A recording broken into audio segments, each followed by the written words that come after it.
Voces Globales, el epicentro del análisis global. Para este nuevo episodio de Voces Globales, vamos a hablar de un tema que realmente hemos tratado de una forma muy tangencial cuando discutimos de otros temas, pero que la verdad no hemos tocado, no le hemos dedicado un episodio a profundidad, que se trata sobre la religión en general, elemento, componente, dimensión que se tiene que tener en cuenta para analizar también ciertos conflictos, entender las dinámicas de ciertos países, su contexto, su cultura, etcétera. Sobre todo, digamos que porque alrededor de un 80% de la población mundial se identifica con una religión. Eso quiere decir que lo iremos resolviendo si la religión seguirá siendo relevante o no en este mundo actual. Para eso, tenemos a dos invitados que nos van a ayudar a resolver todos estos misterios. Primero, tenemos a Juan Andrés Gascón Maldonado, que es investigador predoctoral contratado FPU por el Ministerio de Universidades, adscrito al Departamento de Ciencias Políticas y Relaciones Internacionales de la Universidad Autónoma de Madrid, donde investiga acerca de relaciones sino-sudamericanas.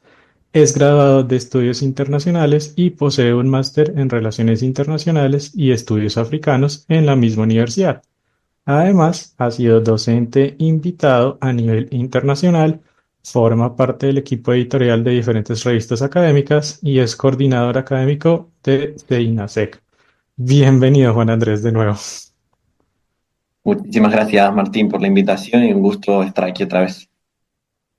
Y tenemos a nuestro segundo invitado, que también ya había participado con nosotros, que es Juan Carlos Moreno Arrones. Es doctor cum laude por la Universidad de Granada, cuenta con un máster en profesorado y un máster en enseñanza del español por la Universidad Francisco de Vitoria y es licenciado en filología por la Universidad de Salamanca. Ha sido profesor de mandarín en diferentes centros educativos y universidades, actualmente docente en el Instituto Cervantes de Pekín. También ha sido director de diferentes revistas y fundaciones, como actualmente cofundador de la Asociación Hispánica de Estudios de China. Bienvenido, Juan Carlos. Muchas gracias, buenas noches.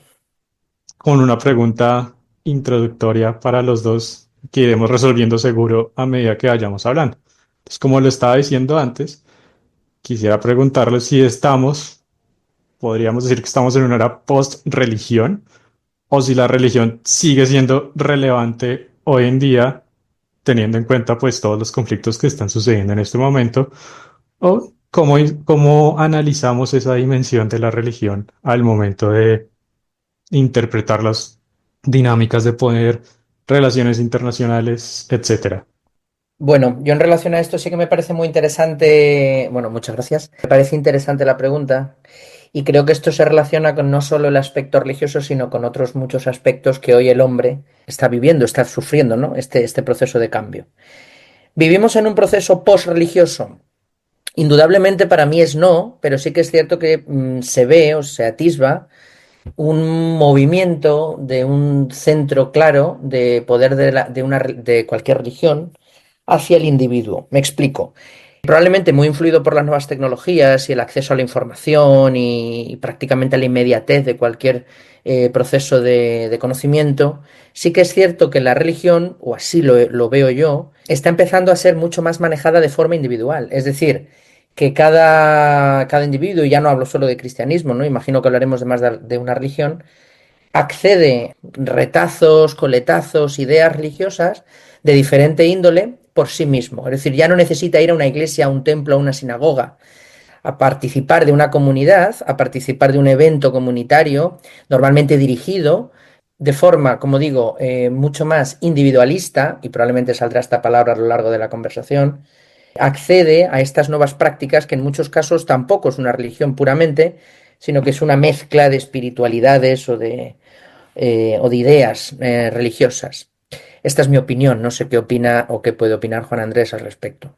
En ese sentido, yo coincido con Juan Carlos en este tema de la atomización de la religión, es decir, de cómo la religión usualmente se veía, y digo usualmente en el sentido de que si uno va por la calle y le pregunta cuál es la percepción, ¿no?, que hay de la religión en el sentido amplio, es decir, en cualquier tipo de creencia estructurada, organizada a través de un dogma y con unas autoridades o representantes concretos, ¿no?, que se forman en ese dogma, que de alguna manera te orientan, pues la mayoría de las personas, al menos en mi experiencia, tiene una percepción muy de que es un fenómeno de masas, que además es un fenómeno atravesado por, bueno, por intereses políticos y de manipulación, ¿no? Con una psicología social pues muy fuerte en torno a, bueno, pues de alguna manera captar la atención, ¿no? Lo cual es muy curioso que luego a la práctica, como decía Juan Carlos, se atomice, porque de alguna manera, y esto es lo que a mí me parece que causa mucha curiosidad, de alguna manera la religión en sí misma, la mayoría de las religiones, sobre todo las principales, ya sea el Islam, el cristianismo, el judaísmo, o incluso también en el budismo y en el hinduismo, tienen como base una relación personal con con la divinidad. Entonces es algo muy curioso porque, por un lado, la base religiosa está pensada o está planteada como una relación de uno a uno, es decir, uno con la divinidad o la divinidad con uno, y luego a partir de ahí se construye la comunidad. Y esa comunidad, pues evidentemente empieza a formar una estructura o de alguna manera revelada o tradición, o por la tradición, pues se mantiene con un orden específico. Entonces es curioso que ahora precisamente volvamos a esa atomización, pero la desconectemos, ¿no? O sea, es decir, volvamos a la base original de, bueno, ten tú una relación con Dios o con la divinidad o con lo místico, pero la desconectemos de esa, digamos, dimensión más comunitaria. Y esto sí, vuelvo con lo que decía Juan Carlos, sí tiene mucho que ver con el propio fenómeno, ¿no?, de sociedad de individuos, más que individuos en una sociedad, que estamos viviendo o sobre todo impulsada desde el ámbito tecnológico. Y ahí termino con una idea que a mí me parece muy interesante y es, claro, aquí un poco tomando a Bauman, ¿no?, lo que supone eso en comparación a otras épocas es que, en primer lugar, la religión ya no es la sola dimensión de legitimidad política, es decir, ahora hay otras dimensiones que se han fortalecido, sin que por ello la dimensión se vea menoscabada, es decir, sigue siendo un factor muy importante, pero por otro lado, los dogmas se están diluyendo.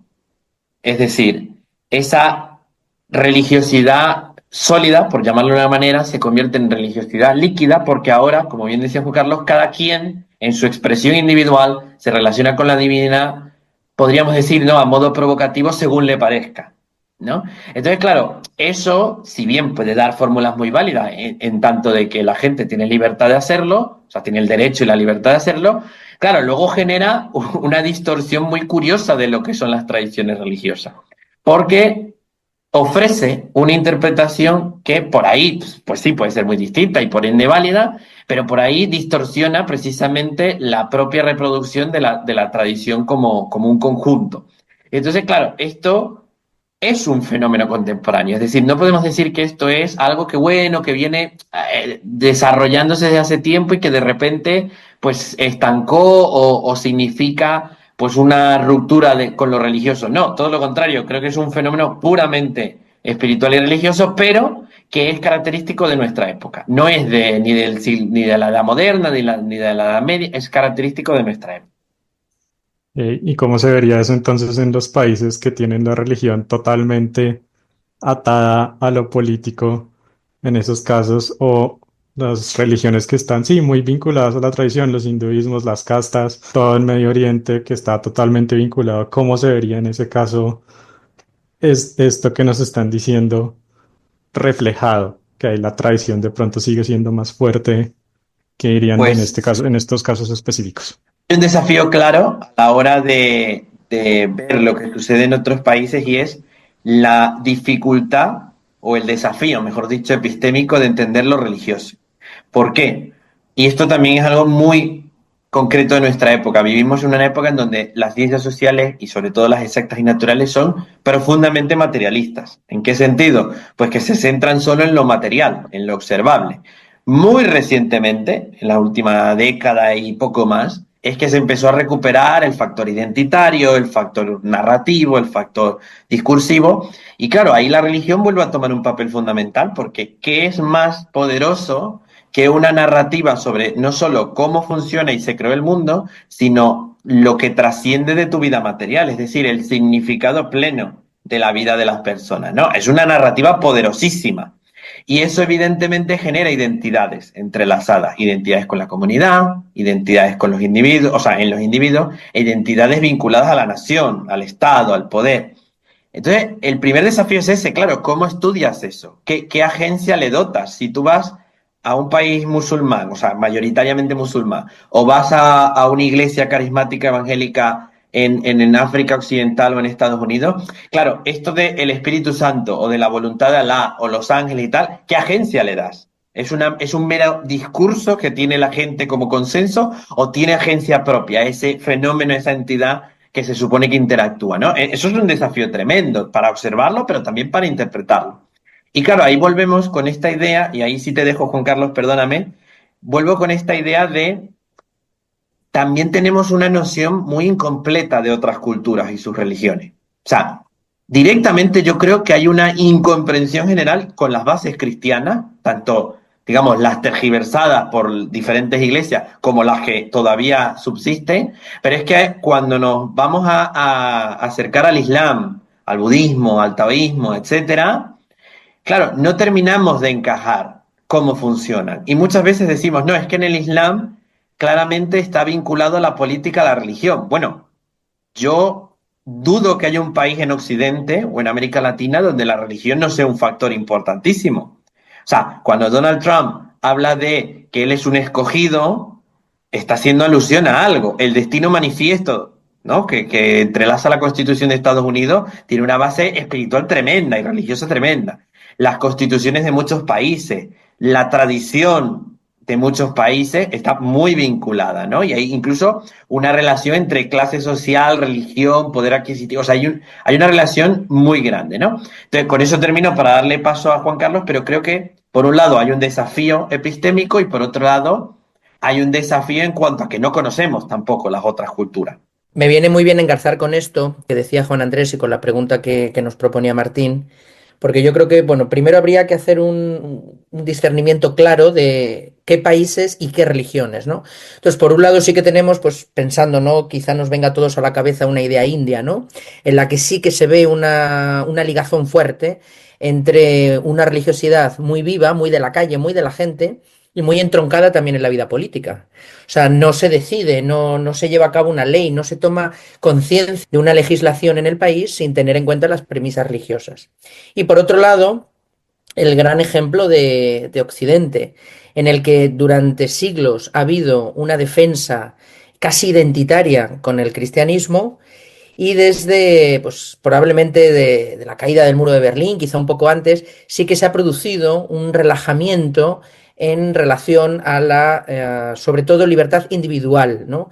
Porque sí que es cierto que las iglesias nacionales, en cualquier país de Occidente, tiene, en el foro político, en la vida política, tiene un componente religioso claro, el debate moral sobre las leyes, el debate moral sobre los avances tecnológicos.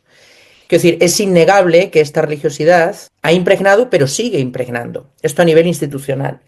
Pero yo creo que aquí, y es un poco de lo que hablábamos al principio, había que plantear también, y coincido con lo que decía antes Juan Andrés, esa idea muy ligada a lo tecnológico que ha llevado al individuo en Occidente hacia un abrazo prácticamente sin ningún tipo de reflexión filosófica hacia un materialismo claro.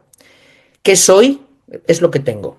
Es decir, que hoy en Occidente quizá la reflexión más clara sería, o la definición del ser humano, es el hombre que tiene, el hombre que es capaz de producir. Cuánto tienes, cuánto vales, eso es lo que eres.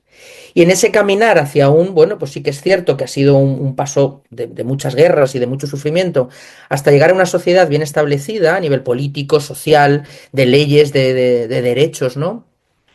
Pero en ese caminar quizá hemos dejado un poco de lado la dimensión espiritual y nos hemos centrado mucho en el conseguir. Hemos dejado lo metafísico, lo ontológico, para fijarnos mucho en el tener. Y esto se materializa de alguna manera, y me parece preocupante, en el surgimiento, la multiplicación, además de verdad de una forma alarmante en Occidente, de gente que acaba incurriendo en ciertas prácticas sectarias. Porque en el fondo todo el mundo se busca, o sea, la existencia no puede tener ningún tipo de explicación si no se basa en una explicación metafísica. Hay que darle una explicación a la propia existencia. Ha sido siempre el gran camino del hombre. Y si esa no es, o no somos capaces de encontrarla en las religiones tradicionales, yo sí que tengo la sensación de que está habiendo una mayor afluencia de poderes, sobre todo pues peligrosos o muy ligados al dinero, a la extorsión, a la manipulación, pues de ciertas comunidades que al final llegan a estos individuos más desprotegidos y acaban consiguiendo de ellos pues o dinero o incluso incurriríamos en algunas prácticas de delitos sexuales o demás, ¿no? Es decir, en esta división creo que también es importante que independientemente del avance del hombre, de sus políticas, de la sociedad, el hombre siempre ha estado, y probablemente estará, en busca de esa explicación a la existencia. Pasemos más bien, Juan Andrés, y bueno, los dos ya lo estaban mencionando un poquito, esos desafíos que se encuentran para entender e interpretar esa dimensión religiosa. Pero pues yo estaba recordando en mi época de estudiante en relaciones internacionales, nos enseñaban a analizar un país, a poder entenderlo antes de cualquier cosa. Uno tenía que entender su contexto, entonces uno tenía que entender su historia, su cultura, ahí por supuesto se incluye su religión, su geografía, que también involucra mucho en cómo se dividen internamente las poblaciones, aparte de la política y la economía. Pero pues la religión, que no es difícil de entender, sobre todo diría que para unos de Occidente entender muchas de las cosas que pasan en Medio Oriente y cómo funcionan, pues cómo se interpretan esas religiones, es un gran desafío que a mí me parece al principio entender. El primero se tendría que comprender bien estos textos sagrados, cómo se interpretan, cuál es realmente ese punto de quiebre en donde hay diferentes ramas, sunitas, chiitas, donde se generan ciertos conflictos. Y después, si uno podría más o menos entender el contexto de ese país y por qué ese país se encuentra en la situación que está, en medidas generales.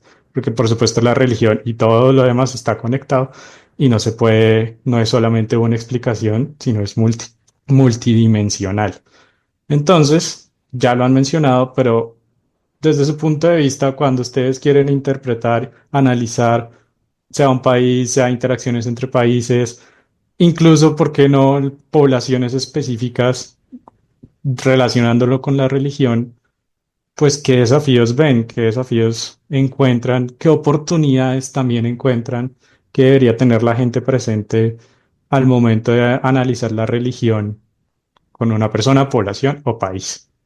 Intentar no pensar el estudio de cualquier, digamos, muestra social, ¿no? De cualquier latitud como un ejercicio excluyente entre lo material y lo espiritual, ¿no? Es decir, lo material tiene un peso y lo espiritual también. Lo espiritual se desarrolla y se transmite a lo material y lo material a lo espiritual, ¿no? Es decir, no habría una noción de resiliencia, por ejemplo, en el cristianismo y en el islam. No sería en el islam la caridad uno de sus pilares, sobre todo si mal no recuerdo, en la corriente suní, no sería uno de sus pilares sagrados si no hubiese una condición material de pobreza que alimentase el contexto, ¿no? Es decir, sin eso tú no puedes entender otras prácticas. Entonces, lo primero es eso, saber que lo material y lo espiritual no es excluyente. Porque precisamente el problema es que lo estamos excluyendo. O sea, estamos haciendo una dimensión completamente material, incluso acercándose a lo constructivo, a lo identitario, pero dejamos la dimensión religiosa y espiritual de lado, cuando es profundamente entrelazada. Es decir, si una población, y esto vuelvo y digo, esto no es solo de Oriente Medio, de Asia o de África, etcétera, es que los propios Estados Unidos tienen muy metido en la cabeza que tienen casi una disposición divina a ser la potencia, ¿no? Eso podemos estar teológicamente más de acuerdo o en desacuerdo, pero precisamente eso responde a una dimensión material y también entrelaza una dimensión espiritual. Entonces, en ese sentido, la idea es no excluir esa dimensión. Eso es lo primero. Por supuesto, todo estudio tiene que ser delimitado. Si quieres hacer un estudio material, haz un estudio material, pero no plantees que esa es la interpretación completa del escenario, del contexto, ¿no? Y luego, claro, dentro de esta cuestión también es ser un poco escéptico del escepticismo, y es decir, una vez que te acercas a un espacio sociocultural, ¿no? Un socioecosistema en donde hay una dimensión religiosa muy fuerte, y digamos fuerte en el sentido de que se expresa más evidentemente, ¿no? Dígase una comunidad cristiana en Nigeria, una comunidad musulmana en Egipto, o sea, digamos, la que estereotípicamente vamos a poder alinear a una dimensión religiosa muy fuerte. Pues hay que ser un poco escéptico del escéptico, es decir, dotar de algunos fenómenos de la suficiente agencia o dotar de que la agencia de aquello, aunque no sea material, incide en el comportamiento humano, ¿no? Eso no quiere decir que tú con tu estudio estés demostrando que Dios existe, pero sí representa una aproximación a decir que hay algo, ya sea una meganarrativa o un fenómeno no explicable por otros medios, o no totalmente explicable, que esto también es una confusión muy grande. El ámbito religioso sí se puede observar. La expresión mística se puede observar, es decir, cuando la gente habla de milagros, más allá digamos, de la manipulación que puede haber, que la hay, y eso también hay que decirlo, en muchas de estas prácticas hay una manifestación material de lo espiritual, ¿no? Y ya luego uno puede ser más escéptico o no, pero sí es posible. Otra cosa es que no sea reproducible en la misma medida que otros fenómenos en el mundo natural. Entonces, claro, uno cuando se acerca a esto tiene que ser escéptico de lo escéptico, es decir, tiene que estar abierto no tanto a que se te abre una aparición, pero sí a entender que ese fenómeno incide especialmente en esa población, ¿no? O que esa población está conectada a una narrativa o a un fenómeno trascendente importante. Obviamente, vuelvo y digo, todo estudio hay que delimitar y no todo estudio puede abarcar todo. Y luego aquí, para dar paso a Juan Carlos y no encadenarme, yo creo que también es importante ver, yo creo que hay un fenómeno muy curioso y lo quiero rescatar con lo que veníamos hablando antes, una especie de religiosidad civil que se ha convertido en ese proceso de atomización, en ese proceso de individualización del espiritual, ha vuelto a ser, lo cual es muy curioso, ha vuelto a ser una especie de humanismo exacerbado, en donde el ser humano es su propia religión.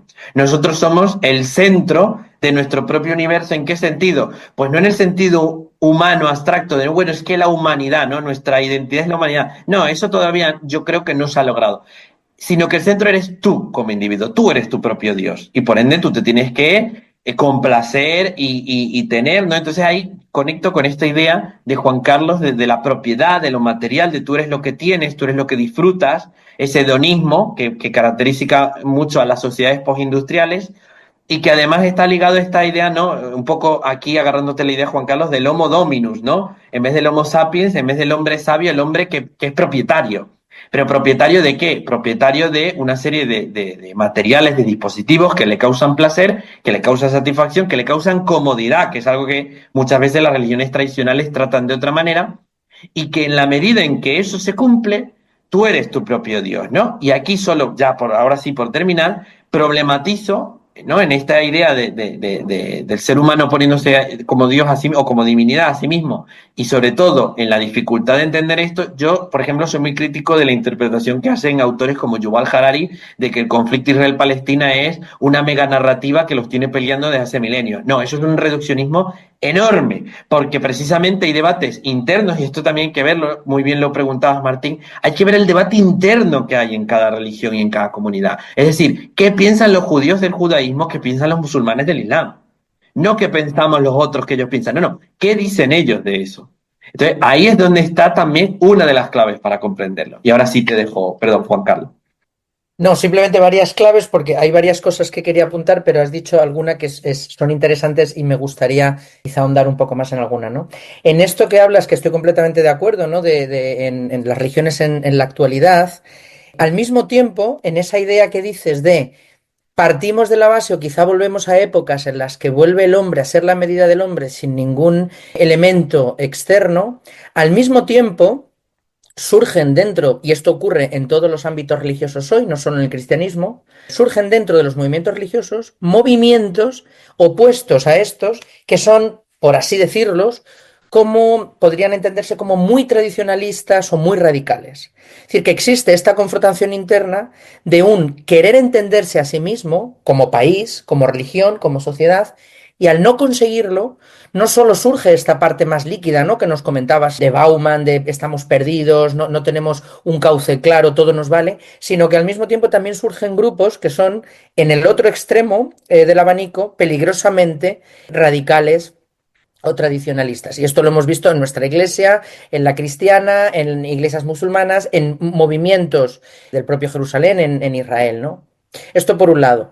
Y por otro lado, lo que preguntaba también Martín al inicio, ¿no?, de si en estos conflictos o a la hora de relacionarse países a nivel internacional es importante esto. Bueno, aquí me gustaría simplemente poner dos ejemplos que creo que han reflejado históricamente muy bien este hecho. Años 90, ¿no? La desmembración de Yugoslavia. Es decir, no se puede entender.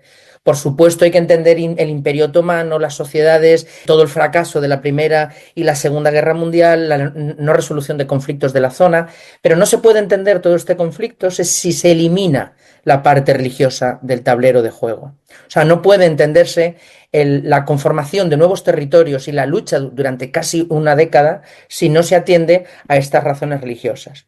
Y un ejemplo incluso que nos toca más de cerca hoy en día es el ejemplo de los kurdos. Es decir, viven en 3 o 4 países en conflicto con todo el mundo y en el fondo es un problema étnico, religioso, cultural. Es decir, y quien no relacione o quien no sea capaz de ver esto y que no sepa, bueno, pues tiene un problema, ¿no? Como decía Juan Andrés, es decir, no se puede disociar la realidad de lo que está ocurriendo con este pueblo, por ejemplo, ¿no? En concreto. Entonces, yo creo que sí que es importante conocer la idea religiosa y aquí vuelvo a enlazar, porque me parece que esto es una idea muy importante, quizá dejar un poco de lado esa idea eurocentrista que por mucho que queramos nos marca y es la que tenemos de que el cristianismo y la forma de entender el mundo que nosotros tenemos es la que todo el mundo tiene, y empezar a pensar, claro, ¿cómo ve esto desde dentro un musulmán? Porque imagino que entre una persona, como ocurrió hace unos años en París, en un café, al grito de Alá es grande y empiece a ametrallar a la gente, yo estoy convencido de que a la gran mayoría del pueblo islámico esto no le agrada. Esto estoy convencidísimo. O que el gobierno de Israel, en nombre de la legitimidad suya, lleve a cabo una serie de prácticas contra una comunidad que vive asentada dentro de su país, yo estoy convencido que a la gran mayoría de judíos no les agrada tener esta representación. Entonces, la realidad es que es mucho, creo, más compleja de lo que nosotros podemos entender desde fuera.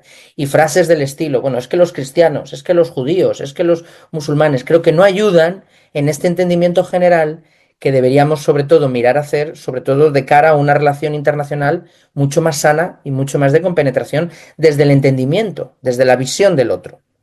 Para Juan Andrés, si quiere complementar algo último de lo que nos dijo Juan Carlos, pero también estaba pensando que era importante ya pasar a casos de pronto más concretos para que los oyentes también tengan ese como punto de comparación. Ya Juan Carlos nos hablaba de los kurdos, por ejemplo. Tenemos el conflicto que todo el mundo conoce, pero al mismo tiempo desconoce, que es el de Israel y Palestina, en donde siempre están pendientes del conflicto y con todo lo que sucede, pero realmente no entienden, mucha gente, no todos, por supuesto, no entienden las implicaciones y la raíz y todo lo que gira alrededor de esto. También de pronto tenemos casos como tal vez lo que ha pasado en Siria últimamente. También la religión es un factor importante que se ha desarrollado ahí. Y tenemos casos de pronto, no sé si ya se pueden decir como históricos, pero es ya hace muchos años, tal vez la primavera árabe. ¿Cuál caso a ustedes les parecería como que les serviría mucho a los oyentes entender, analizar para que poner en tierra todo esto que nos han comentado ustedes de esas ideas religiosas y de todo lo que esto involucra? Retomando una idea de Juan Carlos, ¿no? Que planteaba esto los radicalismos. Yo ahí sí diría que radicalismos ha habido siempre, para bien y para mal. Es decir, también hay que ver qué criterios tenemos para hablar de lo radical, ¿no? Pues, por ejemplo, me decía a mí una vez un predicador, en una época de herejía hay que ser radical con el dogma, ¿no? Entonces, bueno, según a quién le preguntes, ¿no? ¿Qué es ser radical? Habría que ver. Usualmente asociamos lo radical con la violencia, ¿no? Con la expresión violenta con legitimaciones, entre comillas, religiosas de, bueno, pues de un individuo, de un grupo. Lo primero, yo creo que es que hay que ver ahí que también, como bien señalaba Juan Carlos, no son expresiones mayoritarias. Esto es algo muy curioso. Las expresiones más violentas suelen darse en individuos muy concretos, con un contexto psicosocial y personal muy concreto. Además, en contextos usualmente también desconectados de la raíz y de los debates internos principales de una religión. Es decir, ¿dónde se hacen atentados en Europa?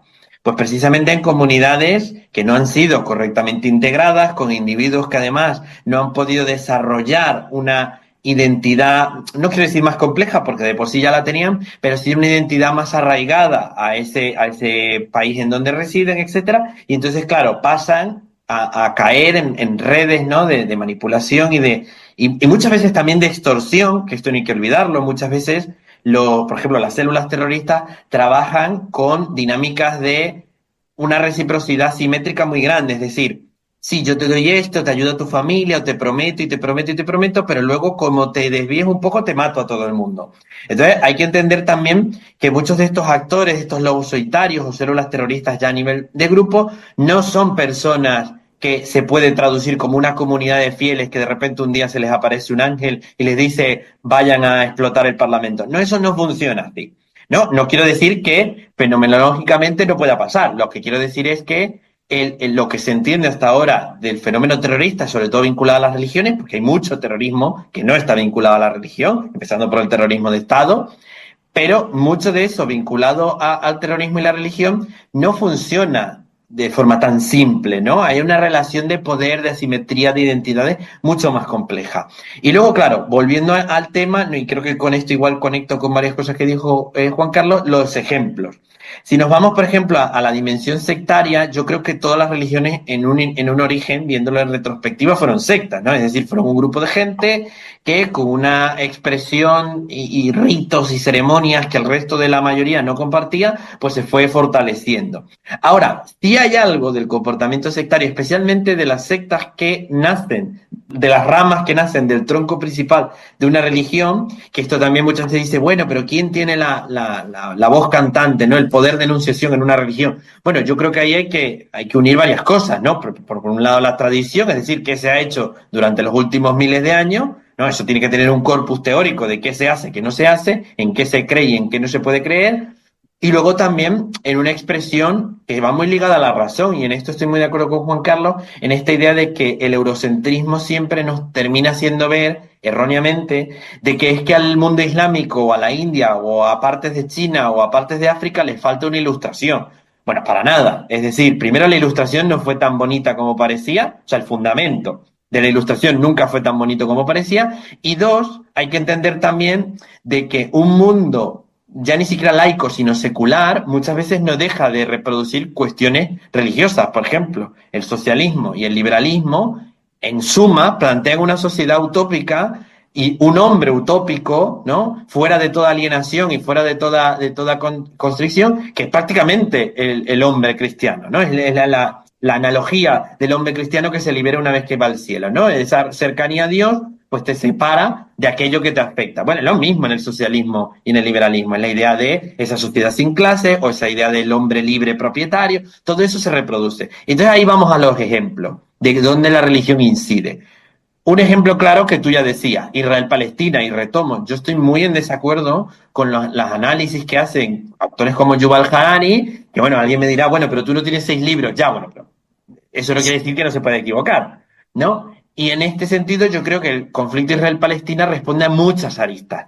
Una de ellas, sí, la religiosa, pero también porque los actores políticos, en tanto que tienen control, por ejemplo el Estado, el gobierno, saben que la religión es importante e instrumentalizan la discursividad religiosa o la identidad religiosa para potenciar otro tipo de identidades, ¿no? Por ejemplo, la nacional.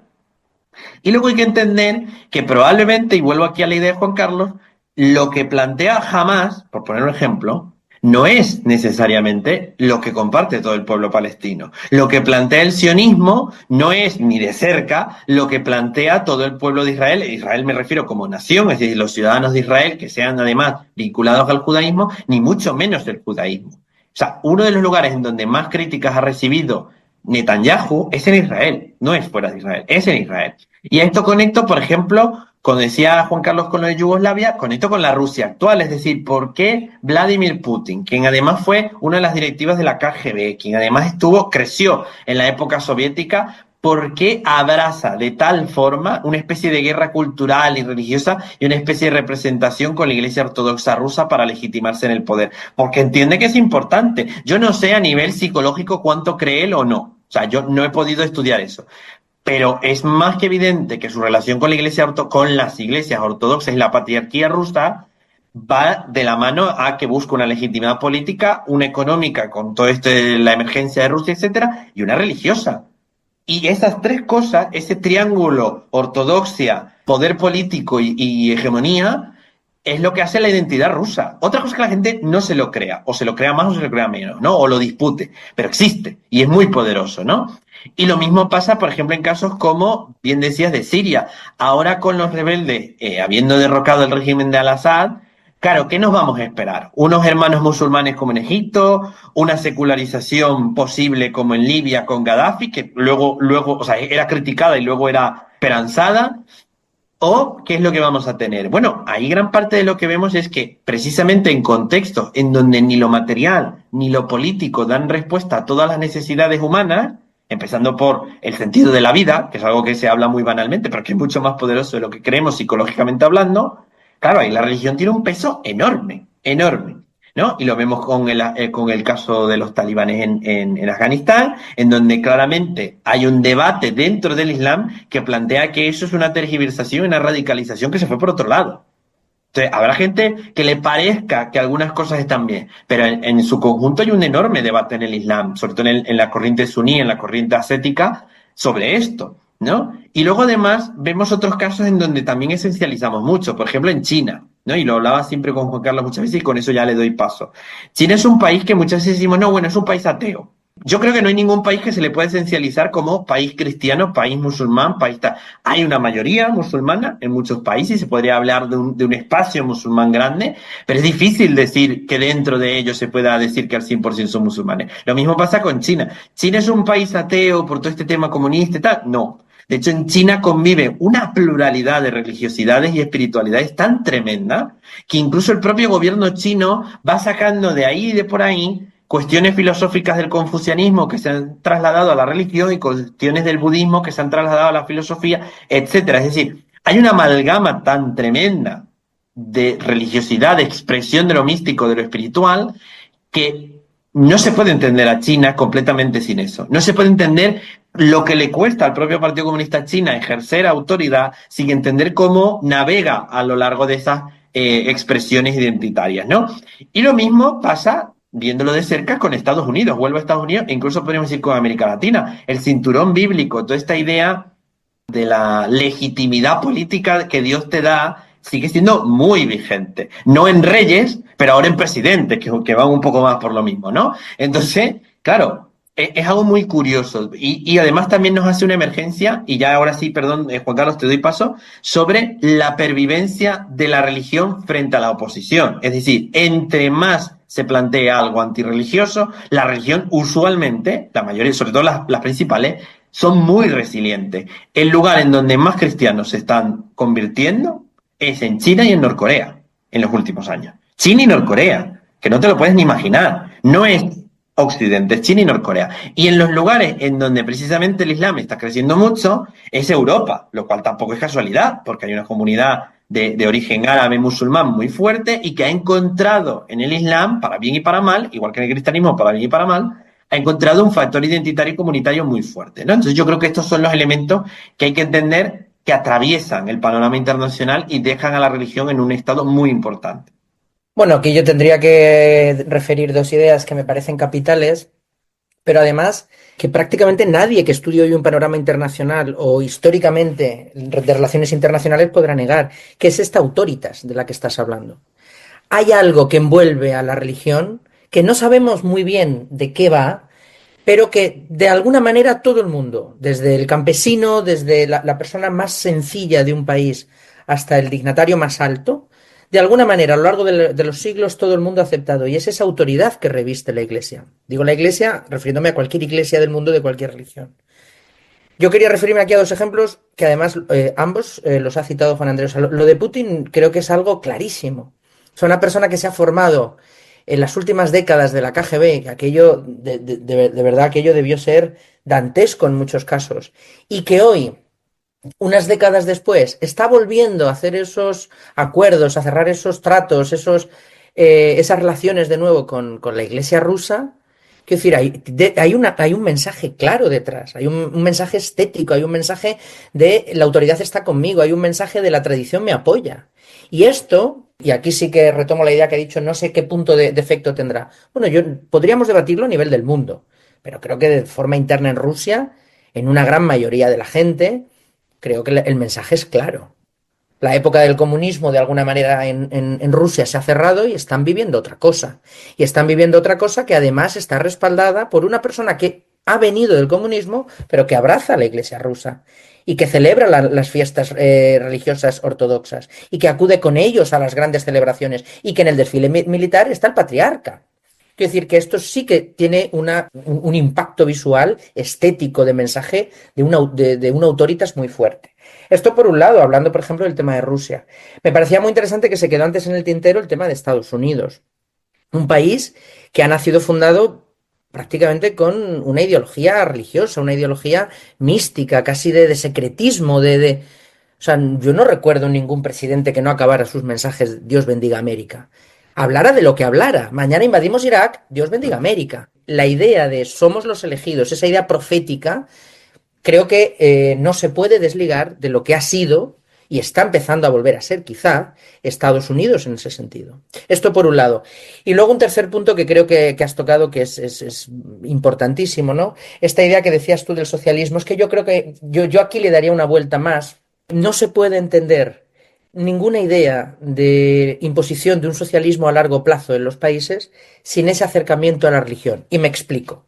Cuando tú eliminas de un país, y esto ha ocurrido, me voy a referir por ejemplo ahora a Rusia, eliminas de un país una tradición religiosa en la que la gente lleva creyendo centurias, si no miles de años, el pueblo necesita esa liturgia del país, del Estado, del pueblo, de la nación. Y en el caso del socialismo es claro, quiero decir, se eliminaron elementos ortodoxos, se eliminaron elementos cristianos, pero nuevos elementos soviéticos de un cariz claramente religioso fueron puestos.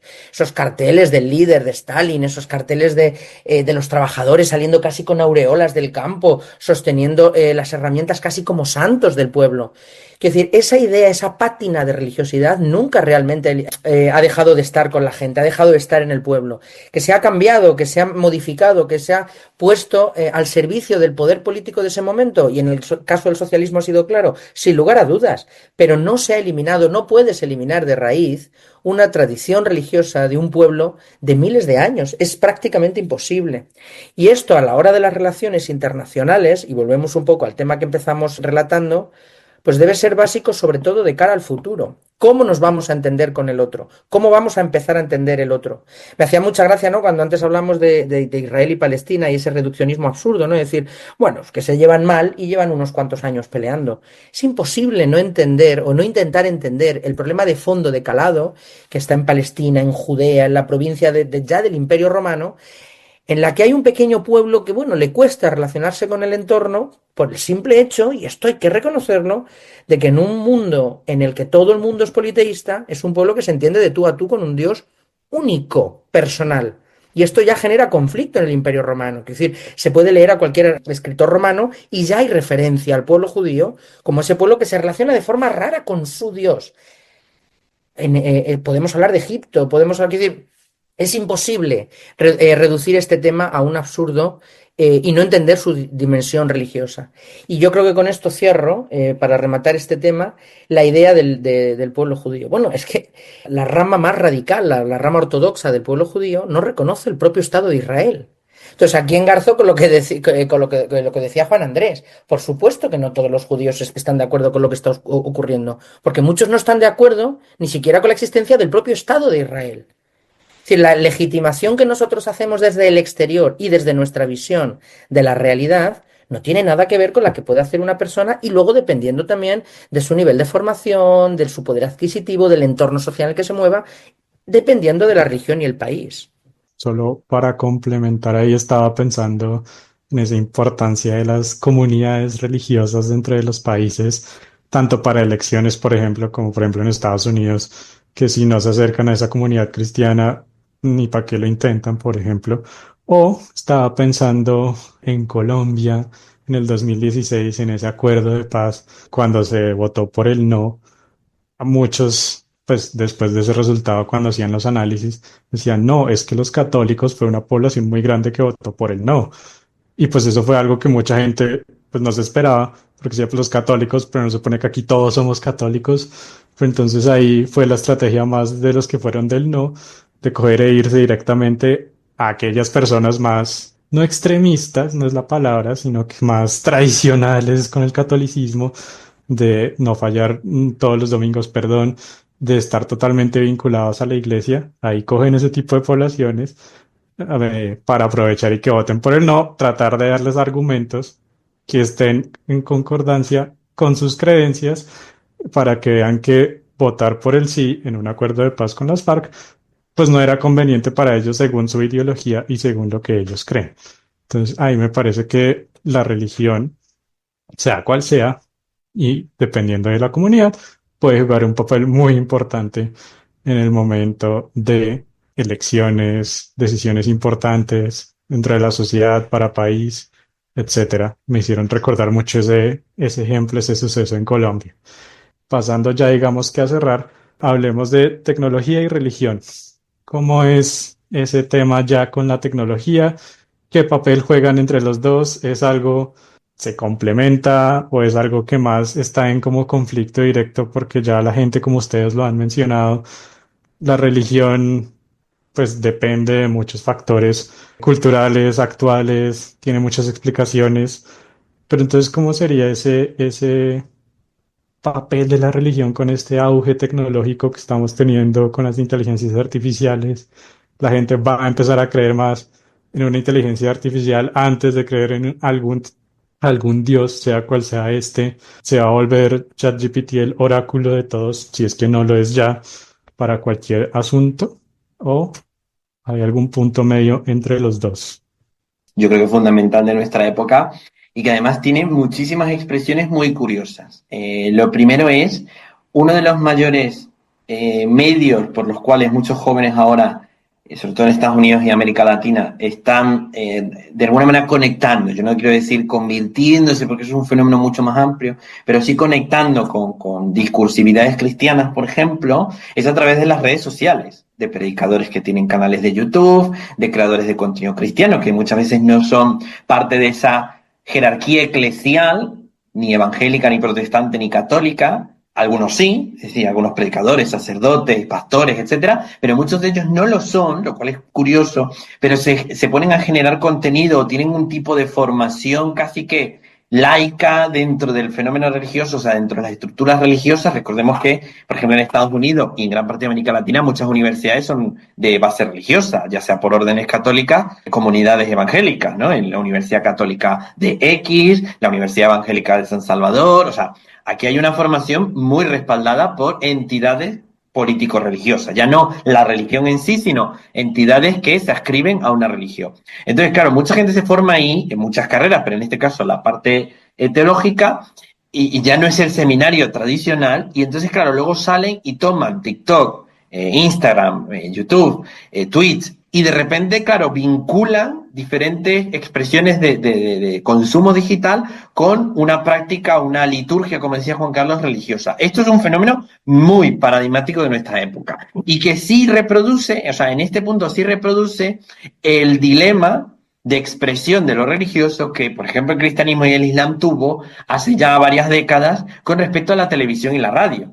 Porque claro, muchas veces se tomaba que la televisión y la radio era un fenómeno de manipulación de masas y todo esto, pero bueno, no pasó mucho hasta que los canales católicos, evangélicos o musulmanes empezaron a salir. Lo mismo, por ejemplo, con toda la expresión, la expansión que hay, perdón, de la formación en yoga, por ejemplo, que muchas veces se desvincula Y si uno lo quiere desvincular de lo religioso, para eso tienes Pilates. Pero si mantienes un fenómeno, como decía Juan Carlos, estético y simbólico religioso, el yoga, por ejemplo, está bastante atravesado por esto. Y mucha gente encuentra en esa mística oriental, folclorizada, ¿no? Es decir, incompleta, algo que le conecta con eso espiritual. Y esto se conecta a una práctica en teoría deportiva o de ejercicio físico y a su vez con una producción digital poderosísima, ¿no?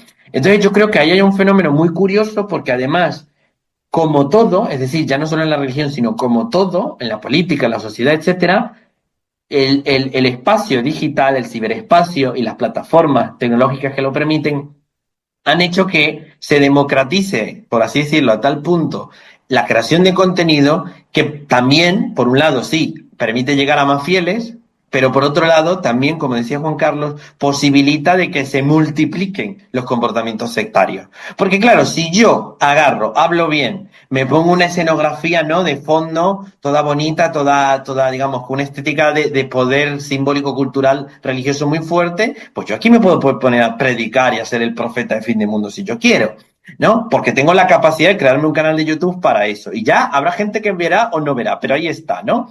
Lo mismo con Instagram, lo mismo con tal. Entonces, claro, por un lado hay un dilema enorme sobre cómo se usan, ¿no? Lo que decía también Juan Carlos, que ahora imagino que también lo abrirá otra vez, del tema de la ética con respecto a la tecnología, pero por otro lado está todo este fenómeno en donde estamos en una época profundamente espiritual y religiosa, irónicamente, porque precisamente tenemos muchísimo más acceso a ella, ¿no? Y esto sí es verdad que es característico de nuestra época porque, por ejemplo, el debate que hubo en la Reforma y la Contrarreforma a finales de la Edad Media y comienzos de la Edad Moderna fue precisamente sobre cómo organizamos el acceso al material religioso, a la Sagrada Escritura, a la liturgia, al conocimiento teológico. Entonces, bueno, tanto la Iglesia Católica como las iglesias protestantes que nacían pugnaban sobre qué se puede o no se puede hacer. Bueno, pues que ahora todo se puede hacer.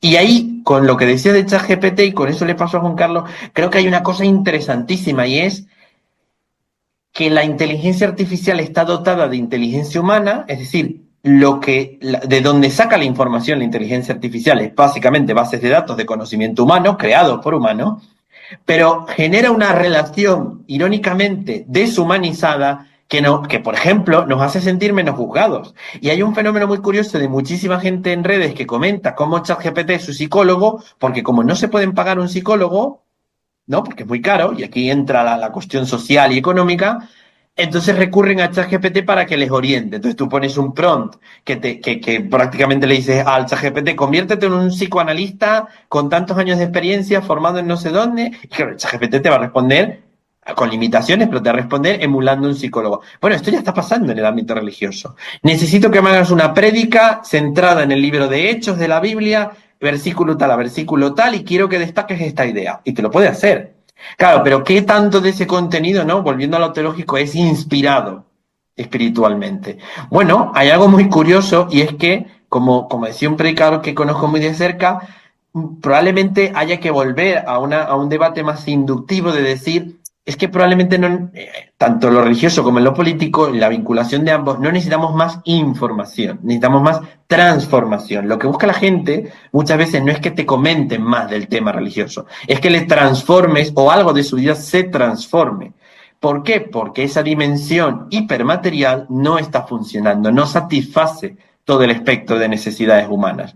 Entonces, bueno, ahí la tecnología, pues volvemos a lo mismo, no es la flecha, es el indio, es decir, no, el problema no es la herramienta, el problema es qué uso le damos y la poca formación ética, moral, que se está incorporando a las universidades y las escuelas sobre cómo usarlo, ¿no? Yo creo que ese es el desafío actual, tanto para la religión como para todo lo demás. Bueno, en esta línea, bueno, empezar primero diciendo, obviamente, en la misma dirección que ha apuntado Juan Andrés, es decir, yo no creo que tengamos un problema tecnológico. Sí es cierto que hoy la tecnología nos ayuda a hacer problemas que no son nuestros, nos ayuda a acercarlos a casa. Y quizá en este devenir de que todo lo tengo en casa, pues hoy sientes más que una ballena en Japón se muera, de que un niño se quede sin casa en el sur de África y de que una persona en el norte de Estados Unidos haya saltado al Parlamento. Lo tienes a golpe de mano. Y esto sí que es real que te conecta. Pero esto no quiere decir que sea negativo. Esto quiere decir además que hay más maldad en el mundo, que están pasando peores cosas. No, simplemente y con esto cierro y remato el otro tema que me parece más interesante que este, relacionado también con la tecnología, el tener tanta información tan de cerca, parece en muchos casos que estamos viviendo la peor época de todos los tiempos de la humanidad. No es real. Es la época en la que tenemos todo en la mano. En el siglo XII tú no sabías lo que ocurría en Persia, pero porque no tenías modo de saberlo. Entonces, esa lejanía hacía que tu mundo fuera mucho más pequeño. Pues conocías lo que conocía en tu entorno y lo que tu entorno a nivel político te dejaba creer o te dejaba entender. Dicho esto, me parece muy importante una de las ideas que ha dicho Juan Andrés antes. Estamos, yo creo, en la época espiritualmente más fuerte y más interesante del ser humano, pero también, y yo creo que es porque el ser humano es cuando más perdido está. Y me explico. No en un sentido metafísico, no, creo que es algo muy sencillo.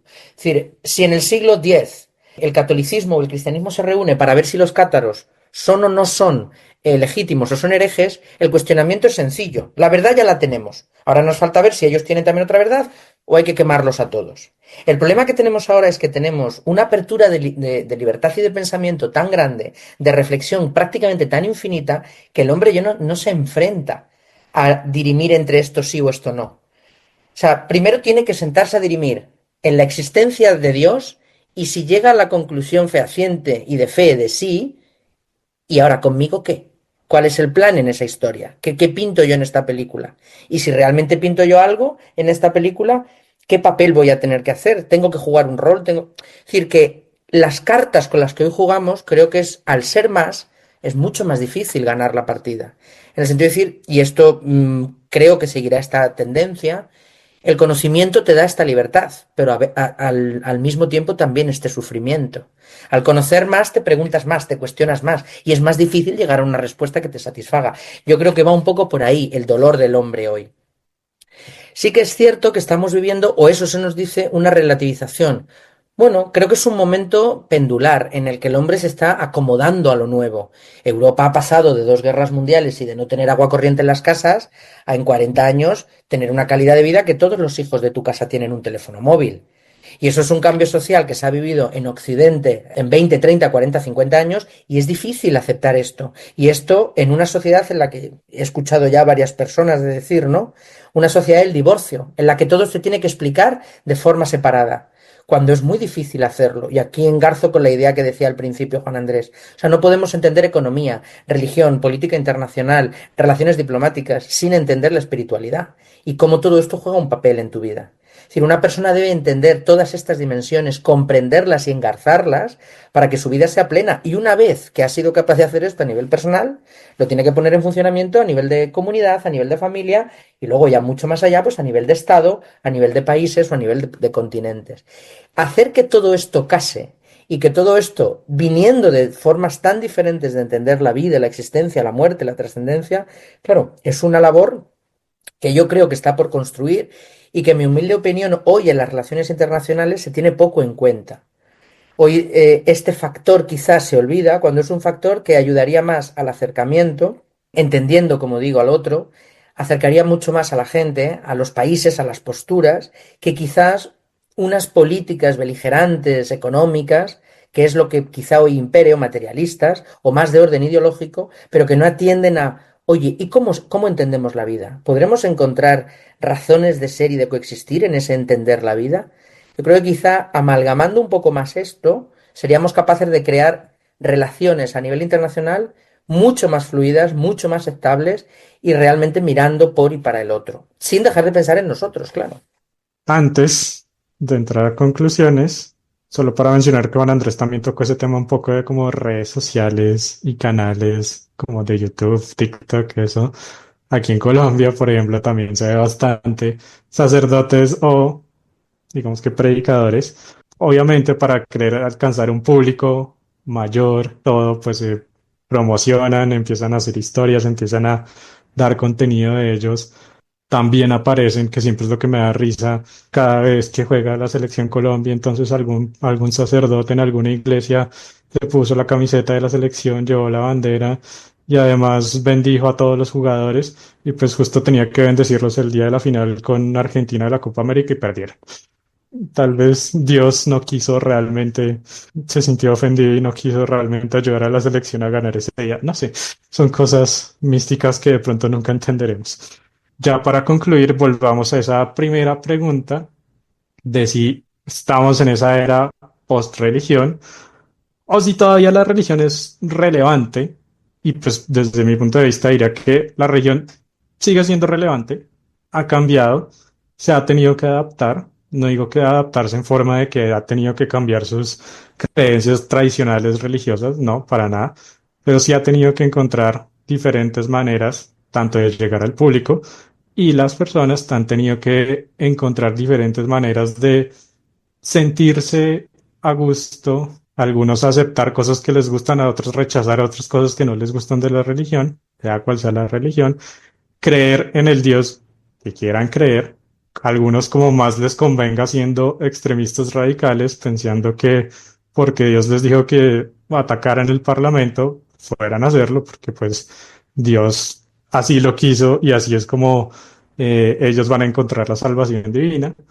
Otros de otra manera, otros como aquí dicen como soy católico pero no practicante, como, entonces sí eres católico pero pues no practicas eso realmente qué es. Cada uno se entiende con esa relación que tiene con la divinidad, espiritualidad, con su propio Dios, pero sí es importante seguir entendiendo la religión, tratar de entender realmente qué es el Islam, hinduismo, las ramas, que a veces entiendo que es bastante complejo de entender por todas las implicaciones que tienen, pero sí hay que hacer un esfuerzo por entenderlas y saber cómo piensa alguien de una religión diferente a la mía, para entender un poco más los conflictos y entender mejor el contexto de un país y las dinámicas de un país.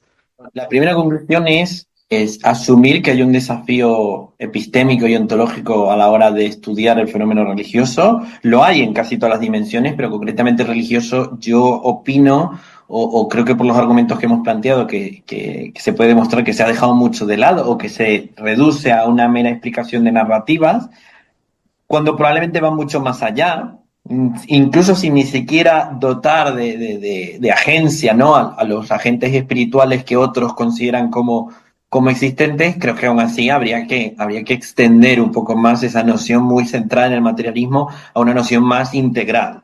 Luego, por otro lado, creo que la segunda conclusión sería que lo religioso se extiende y permea otro tipo de identidades que damos casi que por hechas incuestionables. Y ya lo bien lo decías, Martín, con el tema, por ejemplo, ya no de la religión católica, de la cultura católica. Es decir, ¿no? Y esto podría verse también en el judaísmo, se puede ver en la parte protestante del cristianismo y se puede ver en otras religiones. Ya no es tanto de yo es que creo en un Dios y me creo fielmente todo lo que me dice el sacerdote el domingo, sino de que es un rito social, es parte de la comunidad, es parte de que yo en tales fechas hago una fiesta, hago una procesión y de alguna manera lo conecto con esta especie de nutrición de la dimensión espiritual propia, pero tampoco estoy muy convencido ni enterado de toda la teología que hay detrás, ¿no?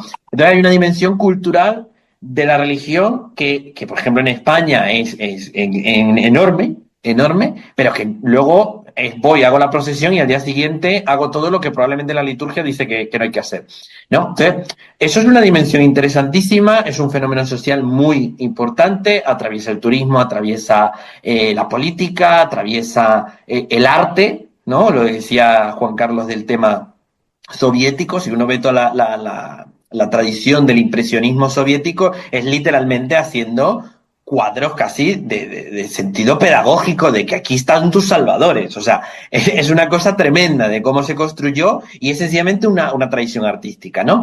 Y ahí iría a una tercera conclusión que también no es un fenómeno excluyente, es decir, si retomamos y reivindicamos el rol de la religión no significa que decrecemos o de alguna manera desalentamos estudiar a otros. No, yo creo que son, como he dicho en la primera conclusión, son integrales. Y esto sobre todo para no trivializarlo, porque precisamente si caemos en esto de, bueno, pero es que eso es un problema de religiosos. No, no, todos tenemos una dimensión religiosa. Incluso si no es una dimensión teocrática, ¿no? O teológica, ¿no? De un teos ahí, vuelvo y digo, hay religiones civiles, las ideologías políticas son religiones civiles. Todo por el partido, todo por los líderes, todo por el mito del progreso, todo por la nación. Eso es una sacralización de algo político, ¿no? Entonces, para no trivializarlo, precisamente hay que entenderlo. Y ya por último, la quinta conclusión sería que no se puede, o sea, hay que reconocer también que hay una limitación de que no vas a poder conocer toda la dimensión religiosa de todas las religiones, de todos los países,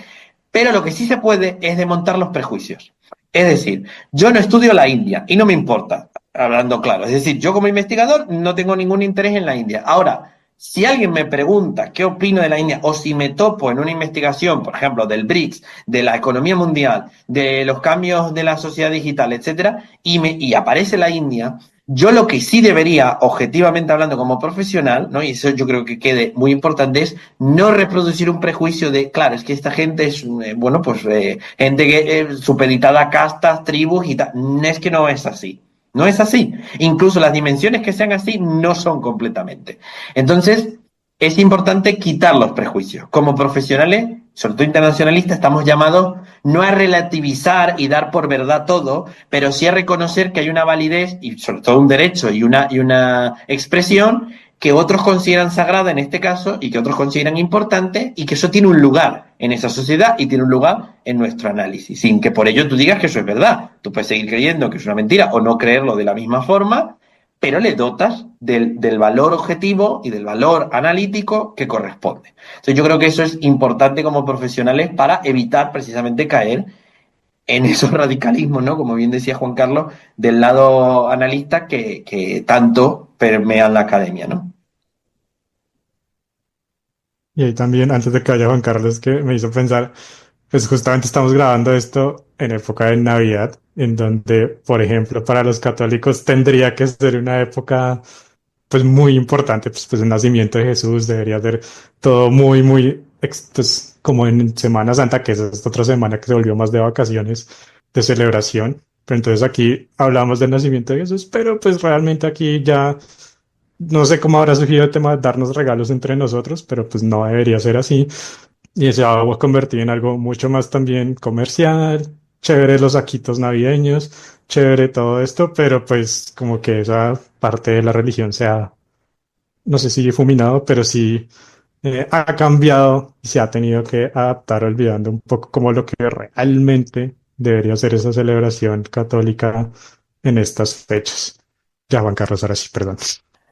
No, nada de perdón, realmente me viene fenomenal porque creo que sería como para mí la gran conclusión, que es la importancia histórica terriblemente incuestionable de la religión, que es el ejemplo propio de la Navidad. Quiero decir, cuando Constantino decide poner la Navidad con la única finalidad de que la gente deje de adorar el día 25 de diciembre el sol invicto, sabiendo perfectamente por las fuentes y por los relatos que Jesús no nació en diciembre, aquí uno puede entrever de forma, pero clarísima, que la religión domina, entroniza y da legitimidad a un régimen, a un estado, a un país, a una nación. Entonces, esto como primera conclusión, la importancia tan radical. En segunda, quizá conclusión o pregunta al aire, ¿no? De una forma más personal, creo que en el fondo de todo esto, si realmente queremos entender esto en profundidad, esto no lo podemos llevar nunca a práctica. Sí que se puede llevar a teorizar, ¿no? De forma abstracta, pero en el fondo las preguntas básicas del hombre, independientemente de lo que tenga, de lo que se dedique y del dinero que gane, el quién soy, el qué busco, qué sentido quiero que tenga mi vida.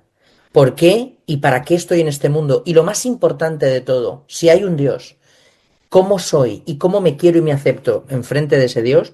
Deben ser los baluartes que dirijan la vida de cualquier persona que quiera comportarse mínimamente bien ante él y ante el mundo. Y esto creo que no se puede olvidar. Y esto engarza quizá con la tercera cosa, que aquí coincido con Juan Andrés, y creo que es importante. No es o no hay que confundir la libertad, que gracias a Dios la tenemos, la hemos conquistado y ha costado mucho, con el relativismo. No todo vale.